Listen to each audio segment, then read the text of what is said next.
Ce matin, nous croyons que quelqu'un est disposé à recevoir le Fils, c'est-à-dire la parole faite chair, c'est-à-dire l'explication, le déroulement, l'image de la parole manifestée, Père. Oui, nous te glorifions, nous t'élevons, Seigneur, toi qui es amour, Père. Combien nous pouvons rester longtemps dans ta présence, Père, parce que nous aimons ces choses, Seigneur. Toi qui es vivant et amour, laisse à ce que toi seul puisses nous conduire tout au long de ce moment, Père. Et que nous puissions jouer un bon son, bien accordé, Seigneur, avec ta parole.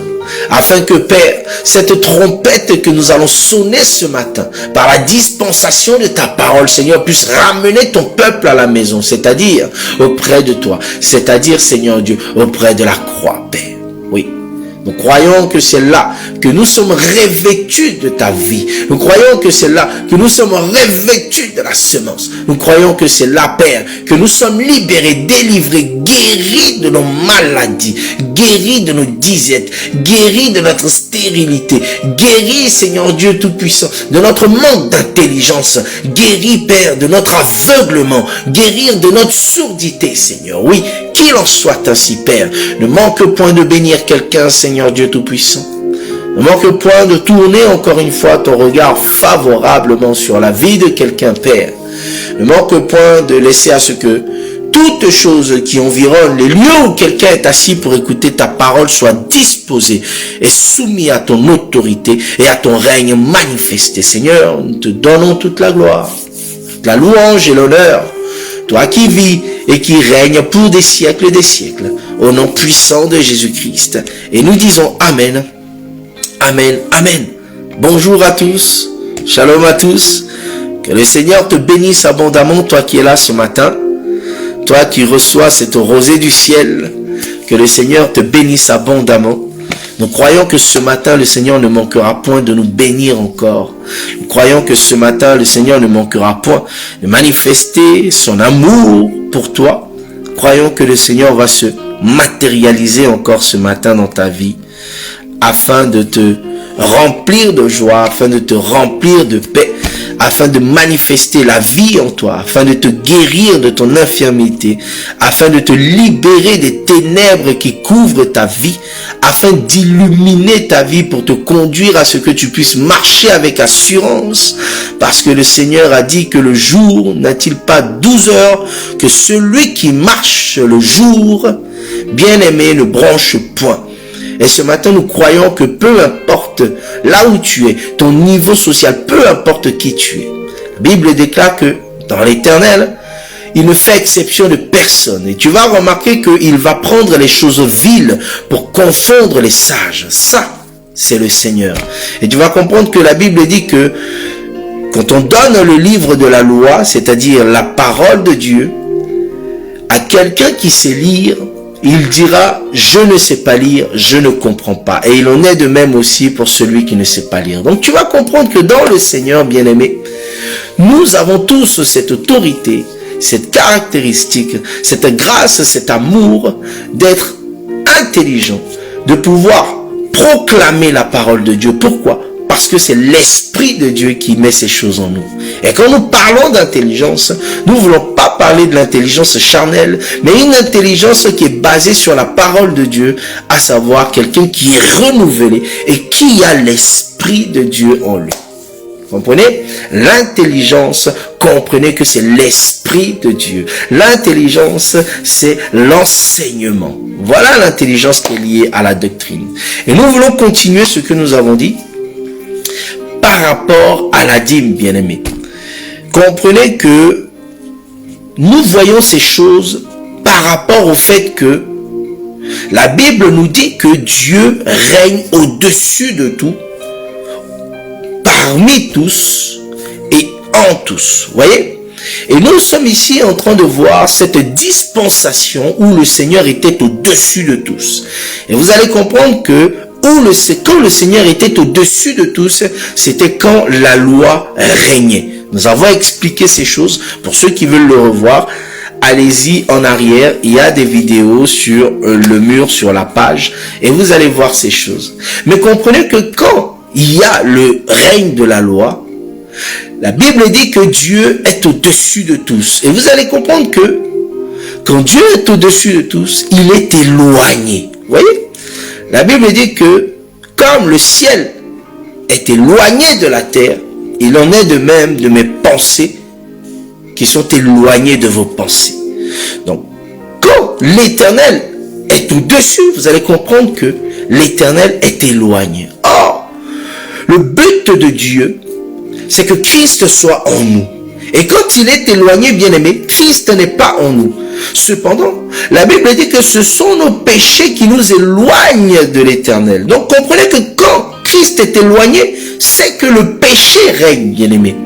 Voilà pourquoi vous allez comprendre que la loi a été donnée comme malédiction à Israël. Et nous avons vu ces choses dans Ézéchiel. Et comprenez que quand il y a la loi, bien-aimé, il y a le péché qui règne. Et ça, c'est pas nous qui le disons. Comprenez que Paul va dire dans Romains 7:7 que je connais le péché que par la loi. Voyez? C'est pour ça que la Bible va dire que celui qui s'attache aux œuvres de la loi est sous la malédiction. Et il en est de même quand Jésus dit que quiconque se confie à la chair, d'accord? Il dit quoi? Celui qui se confie à la... Maudit quiconque se confie à la chair, vous voyez? Quand on parle de chair, avant de voir ton frère, regarde-toi toi-même et pense aux convoitises charnelles. Vous voyez? Or, la Bible déclare que les œuvres de la chair sont contraires aux œuvres de l'esprit. Et Paul nous dit que c'est par la loi qu'il a connu le péché. Vous voyez? Voilà pourquoi il faut faire très attention dans la compréhension des Écritures. Celui qui pratique la loi, et quand nous disons la loi, bien-aimé, comprenez que dans toute la loi qui a été donnée, cette loi a été scindée en 3 parties. Il y a la loi sacrificielle, c'est ce qu'on appelle cette loi qui est liée au temple, cette loi qui est liée aux Lévites, aux sacrificateurs, voilà pourquoi on dit sacrificielle. Il y a la loi morale, c'est-à-dire comment se comporter, et il y a la loi civile, c'est comment se comporter dans la société. Et vous allez remarquer que la loi morale et civile sont des éléments qui sont dans nos mœurs et qu'on retrouve même dans la législation dans les pays dans lesquels on vit. Et quand nous disons celui qui s'attache à la loi, bien-aimé, nous ne parlons pas de ces deux choses, c'est-à-dire la loi civile et la loi morale. Mais nous parlons de la loi sacrificielle, d'accord? Nous parlons de la loi, cette loi qui est liée au temple, au rite du temple, c'est-à-dire tout ce qui va toucher le lévite. Et quand on dit sacrificiel, regarde tout de suite Christ qui a été sacrifié à la croix. Voilà pourquoi Jésus nous explique que tout ce qui a été dit de lui dans la loi, les prophètes et les psaumes, il doit l'expliquer. Mais il le dit ça quand? Sur le chemin d'Emmaüs, quand il va rencontrer les 2 apôtres qui discutaient de la mort de Jésus. Vous voyez? Et c'est à ce moment-là qu'il a dit que il fallait que tout ce qui était décrit de moi dans la loi, les psaumes et les prophètes, je puisse vous l'annoncer, vous puissiez voir ces choses. Pourquoi? Parce que vous allez comprendre que dans la loi, les psaumes et les prophètes, ces choses-là parlaient de la mort de notre Seigneur Jésus, afin que, bien-aimé, le testament qui a été écrit soit manifesté et accompli dans notre vie. Ça va? Maintenant, faites attention parce que nous allons revenir sur ce que nous avons dit la dernière fois. Dans le Seigneur, en Jésus, il n'y a pas de choix. C'est-à-dire, comprenez que la Bible nous dit que l'Éternel est un Dieu redoutable. Cela veut dire quoi? Que bien-aimé, si tu ne crois pas, tu es... Bon, déjà si tu ne crois pas, tu es mort. Et si tu ne crois pas, tu vas vers la mort éternelle. D'accord? La Bible dit que celui qui croit et qui sera baptisé sera sauvé. Celui qui ne croira pas sera condamné. Pourquoi nous disons ça? Bien-aimé, il faut faire très attention. Quand on dit croire, alors, premièrement, c'est connaître Christ, le recevoir et ensuite marcher selon la doctrine. Cependant, quand on dit ne pas croire, c'est lier sa pensée, son intelligence, les traditions, utiliser ces choses pour expliquer Christ et en vivre. Et c'est là où l'Éternel appelle l'iniquité. Comprenez qu'il y a des gens qui viennent voir Jésus et qui vont dire, Jésus, nous avons chassé les démons en ton nom, nous avons guéri les malades. Comprenez que ils ont chassé les démons au nom de Jésus. Ils ont guéri les malades au nom de Jésus.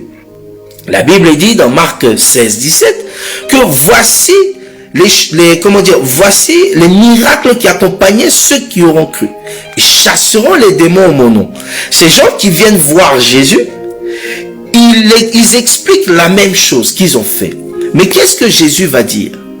Jésus va dire, je ne vous connais pas, vous qui commettez l'iniquité.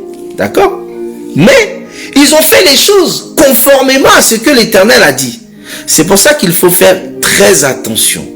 L'iniquité, c'est prendre la parole de Dieu et vouloir l'expliquer selon sa pensée, son intelligence charnelle. D'accord? Et même si tu vas faire des choses qui vont fonctionner, comprends que toutes ces choses, c'est la grâce de l'Éternel.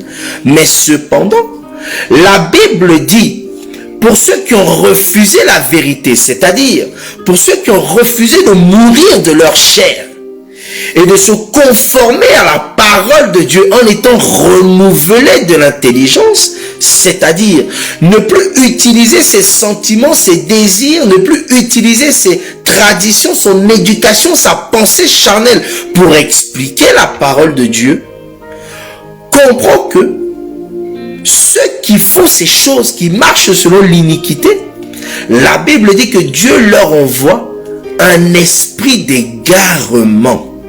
Regardez, 2 Thessaloniciens, nous expliquons ces choses parce que c'est très important. 2 Thessaloniciens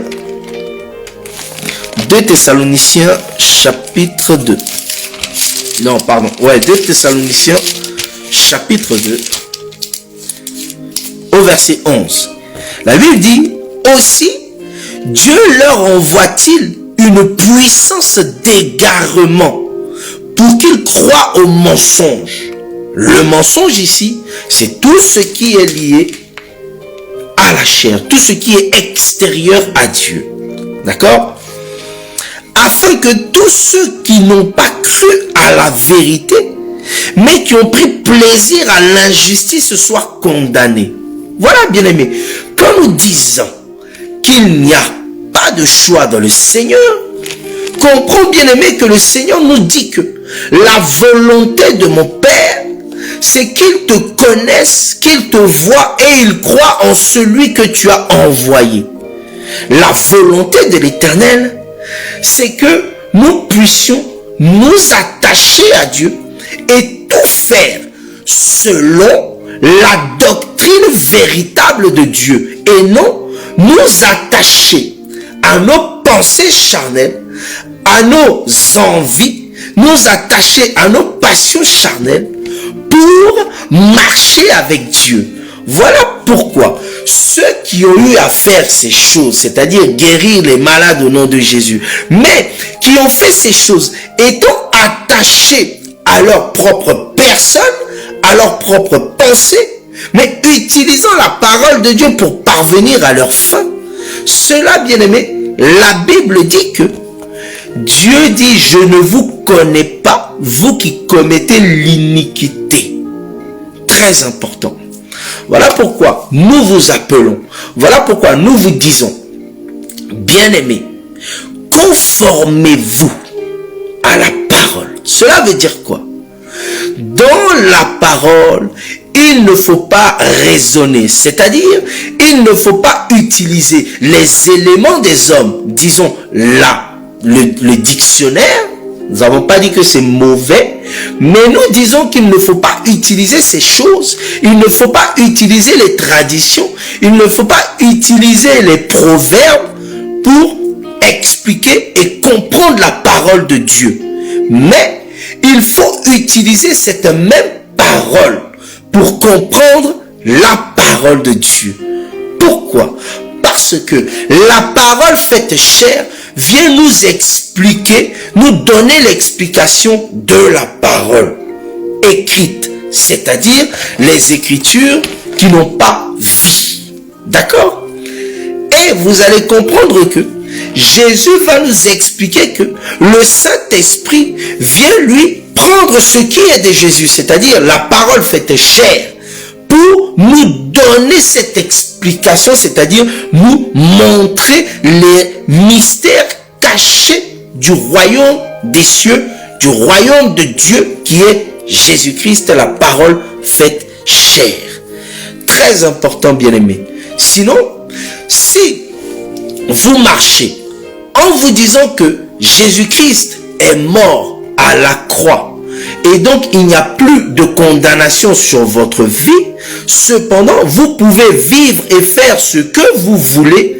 Bien aimé, la Bible dit que tout m'est autorisé, d'accord, mais tout ne m'est pas utile. Pourquoi? Parce qu'il y a des choses, bien aimé, même si Jésus est mort pour toi, qui te conduisent à la condamnation. Nous avons vu notamment l'iniquité, notamment l'injustice, notamment le désir de vouloir rester et marcher selon la loi qui conduit à la malédiction. Très important. Sinon, vous allez comprendre que on pourrait aussi pratiquer le péché et dire que Jésus-Christ est mort pour moi. Donc, même si je pratique le péché, je ne peux pas être maudit. Je ne peux pas être dans la malédiction. Et vous allez comprendre que là, le sens des Écritures, de la parole est tordu. Et c'est là, bien aimé, que tu vas comprendre un truc très important, que cette pensée-là ne vient pas de Dieu. Et c'est en cela que Jésus va dire à Pierre, arrière de moi Satan, la pensée que tu as ne vient pas de mon Père. Or, toute pensée qui vient du Père, cette pensée est directement liée à Christ, directement liée à la parole de Dieu. Si tu as un doute, si tu as une réflexion qui t'échappe, va vers le Seigneur, entre dans le Seigneur. Il ne manquera point de t'apporter cette révélation. Prie, médite la parole, rapproche-toi des personnes qui ont cette capacité, cette faculté, c'est-à-dire qui ont le ministère afin de pouvoir t'enseigner, afin de pouvoir t'apporter cette parole. C'est très important. Sinon, comprends que la nature nous enseigne. Mais la nature nous enseigne sur les choses du royaume, tout comme la nature aussi t'enseigne sur les choses terrestres, c'est-à-dire les choses qui t'éloignent de Dieu. Donc, bien aimé, comprends ce matin, quand nous parlons des éléments de la loi qui nous maintiennent sous la malédiction, nous parlons du temps où Christ, où Dieu était éloigné de l'homme. Et comprends que pendant la loi, Dieu était éloigné de l'homme. Ça va? Voilà pourquoi il fallait qu'il y ait le temple, le tabernacle qui suive toujours Israël. Et tu vas comprendre que ce tabernacle et ce temple qui suivait Israël, bien aimé, c'est l'image de Christ. Ça va? L'image de Jésus. Ça va? Donc nous allons voir ces choses. Bien aimé, encore une fois, nous parlons sur la dîme et nous parlons sur ces choses, non pas, et nous le précisons bien, non pas pour vous pousser, pour vous emmener à rester dans votre paresse de donner à Dieu, mais pour vous montrer comment donner afin de pouvoir recevoir les promesses qui sont attachées aux libéralités et aux dons. Comprends ces choses parce qu'il y a des promesses qui sont attachées, mais ces promesses-là, elles sont dites par rapport à la dîme. Mais comprends qu'elles sont accomplies en Jésus-Christ. Ça va? Comprends qu'il y a des promesses qui sont liées aux libéralités et aux dons. Ces promesses-là sont expliquées par rapport à la dîme, mais accomplies en Jésus. Pourquoi? Parce que ce sont des promesses, c'est un testament. Mais tant qu'il n'y a personne qui est mort, ce testament-là ne peut pas être accompli, ne peut pas être manifeste. C'est pour ça que si tu vis toujours dans la loi, tu déclares dans ta vie que Christ n'est pas mort. Parce que celui qui vit dans la loi, il est exonéré de la... Celui qui vit en Christ ressuscité, il est exonéré de la loi. C'est pour ça qu'il n'y a plus de malédiction dans sa vie, parce qu'il ne pratique plus les choses qui l'emmènent dans la malédiction. Ça va? Très important de comprendre ces choses. Alors, nous disons que le Seigneur vous bénisse. Nous revenons. La dernière fois, nous avons parlé sur Abraham. Et nous avons parlé de la dîme d'Abraham. Et nous sommes restés dans les Écritures. Et nous allons, pour l'instant, rester dans les Écritures afin que nous puissions tuer la chair. C'est-à-dire que nous puissions comprendre ces Écritures afin qu'on puisse donner l'explication. Remarque bien aimé, la Bible dit que la lettre tue, mais l'esprit vivifie. D'accord? Donc nous sommes dans la lettre, n'aie pas peur, ne te pose pas de questions, mais reste focalisé sur Christ dans la lettre. Pour l'instant, et ensuite nous allons expliquer ces choses après. Comprends que nous devons d'abord mourir de la chair afin que l'esprit soit relevé. Et pour mourir de la chair, il faut d'abord comprendre les Écritures. Amen. Voilà, donc nous avons parlé sur Abraham et nous avons dit que Abraham a eu à donner la dîme de tout le butin qu'il a gagné. Nous vous le disons, au temps d'Abraham, il n'y avait pas la loi. Pourquoi? Parce que la loi vient avec Moïse. Or, Moïse, il vient quelques générations après. Ça va? Voilà pourquoi vous allez comprendre que la Bible dit que la Bible dit que Abraham, il n'a pas cru par rapport à la loi, mais il a cru par rapport à la foi. C'est pour ça que la Bible nous dit dans Romains 4 que là où il n'y a pas de loi, il n'y a pas de péché. Ça va? Voilà pourquoi la Bible appelle Lot le juste Lot. Ok? Donc au temps d'Abraham, c'était le temps de l'Antiquité. D'accord? La loi, c'est Moïse. C'est-à-dire, la loi commence quand Israël sort de l'Égypte et vient au mont Sinaï pour recevoir la loi. C'est là que commence la loi. Mais tu vas comprendre que Abraham a écrit, tu vas comprendre que Abraham dans la chair n'a pas écrit de livre dans la Torah, dans le Pentateuque. C'est Moïse qui va écrire le livre. Moïse va transcrire tout ce qu'il a reçu par rapport au temps où Moïse était Dieu en Israël. Tu le sais ça. Moïse était Dieu en Israël. La Bible le dit. D'accord? C'est-à-dire au temps où Moïse reçoit la loi, il va prendre cette loi et il va la transcrire dans le Pentateuque, dans les 5 livres de la Torah, parce que c'est lui qui a eu à écrire. Mais Romain nous explique que Abraham n'a pas cru par rapport à la loi, mais il a cru par rapport à la foi. Ça va? Et quand Moïse écrit la dîme, il écrit par rapport à la loi. D'accord? Donc tu comprends ici que la dîme d'Abraham est transcrite en dîme par rapport à Moïse qui est la loi. Ok? Mais ce que Abraham va donner, Abraham l'a donné par rapport à la foi.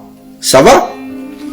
Maintenant, comprends que quand Abraham va donner ces choses, Nous avons énuméré plusieurs éléments qui font partie de la lettre. D'accord? Abraham va donner ces choses. Il va donner une fois. Hein? Nous reprenons ces choses très importantes. Le temps cavale. Il va donner une fois cette dîme. Abraham ne va pas prendre cette dîme dans ses biens personnels, mais il va prendre cette dîme dans le butin qu'il a gagné. Abraham va donner cette dîme quand il va retourner chez lui. D'accord? C'est pas en terre étrangère qu'Abraham donne cette part. Abraham va donner cette dîme à Melchisédek, c'est-à-dire Dieu qui va prendre un corps. Hein, on va expliquer ça, d'accord? Melchisédek, c'est Dieu qui prend un corps. Abraham rencontre Dieu qui prend un corps et c'est à lui qu'il va le donner. Ce n'est pas à un homme physique, comme toi et moi, ou comme un lévite, ou un sacrificateur. C'est ça que nous voulons dire. Mais c'est à Dieu lui-même. Avant que Abraham puisse donner cette dîme, Melchisédek va lui donner le pain et le vin. Nous allons expliquer ces choses. Sans quoi Abraham n'aurait jamais donné ces choses. Et nous l'avons dit, bien important, une fois. Et la nature de cette dîme n'a pas été dite. C'est très important. Parce que comprend que le geste d'Abraham est lié à la foi. D'accord? Voilà. Maintenant, nous allons avancer. Vous allez voir que Jacob va nous expliquer le geste d'Abraham. Ok? Bon, il n'y a plus beaucoup de temps. on va quand même un peu avancer vite fait. Et après, on va revenir. Genèse 28. Genèse chapitre 28. Genèse chapitre 28.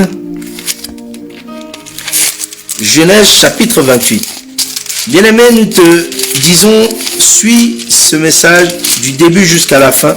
Tu seras abondamment béni. Genèse chapitre 28, du verset 20 au verset 22. Jacob fit un vœu en disant, si Dieu est avec moi, remarquez bien, et me garde pendant ce voyage que je fais, s'il me donne du pain à manger et des habits, voilà, on retrouve tous les éléments ici qui sont passés avec Abraham, pour me vêtir, et si je retourne en paix à la maison de mon père, alors l'Éternel sera mon Dieu. Cette prière que j'ai dressée pour monument sera la maison de Dieu et je te donnerai la dîme de tout ce que tu me donneras. Voyez, Abraham, son geste, Jacob nous dit ici que ce geste-là, c'est pour reconnaître que l'Éternel est son Dieu. Ça va? Jacob nous dit ici que si l'Éternel le garde, s'il le protège, s'il lui donne à manger, s'il lui donne de quoi se vêtir, toutes ces choses, s'il revient dans sa maison, la dîme qu'il va donner, cette dîme-là, c'est pour reconnaître que l'Éternel est son Dieu. Très important. Vous allez voir que dans la marche de Jacob, Jacob va rencontrer Melchisédek aussi. Jacob va rencontrer ce Melchisédek-là. Regardez. Genèse 32. Genèse 32. Genèse 32. À partir du verset 24. Bon, on va sauter, comme on n'a plus beaucoup de temps. Jacob demeura seul. Alors, un homme lutta avec lui jusqu'au lever de l'aurore. D'accord? Bon, vous connaissez ça. On va descendre un peu. Vous allez voir.